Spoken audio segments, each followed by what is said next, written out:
হাতে নাতে পড়লাম ধরা, শরম লাগে এ নাসি বলি। কিরে এই তো না, আমি কি আছে? ভাই তাড়াতাড়ি আয়, তোর দেখবার আছে, তাড়াতাড়ি আয়। আমার দেখবার আছে? এই বাঁচতে এক কাম কর, আমি আসছি। আসলে আমার মনে হয় দেখবার আছে রে, দেখবার আছে। তাহলে ফাহিম ভাই, গরু তো আমার খুব পছন্দ হয়েছে। এখন দেখেন দামাদামি করে আপনি কত নিবার পারেন বলেন। গরু কিনলে তো এই বাছুর সহ কিনা লাগবে। তাই নাকি? তাহলে আপনার এই বাছুর সহ আপনার দাম কত আসতেছে? গরুর দাম বাছুর সহ 2 লাখ দিলেই হবে না আমার। 2 লাখ? আচ্ছা ঠিক আছে, আপনার গরুটা তো বহন গরু, তারপরেও বাছুরটাও ছোট। এখন আপনাকে আমি 1.5 লাখ টাকা দেবো, আপনি কি দেবেন? যদি হয়, যদি পোষা আপনাকে, আপনি বলেন, আমি টাকা দিয়ে নিয়ে যাচ্ছি গরুটা।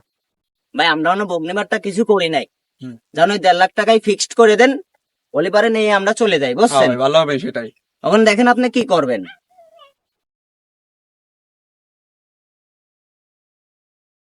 কি আব্বা, আমার দেখতে আছে না?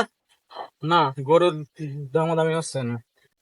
আমি আরো মনে করলাম আমার দেখতে আছে গরু না, আমি মনে হচ্ছে গরু মানে দেখতেছে এমনিতেই, আমি মনে হচ্ছে আমার দেখতে আছে বিয়ে হবে, এর জন্য আমি এনে ধরে চলে এলাম কাম বাদ দিয়ে। আরে না ভাই, চলেন তো, আপনি ওর কথা বাদ দেন। আসুন ভাই, ভিতরে যাই, চলুন। কি কয়?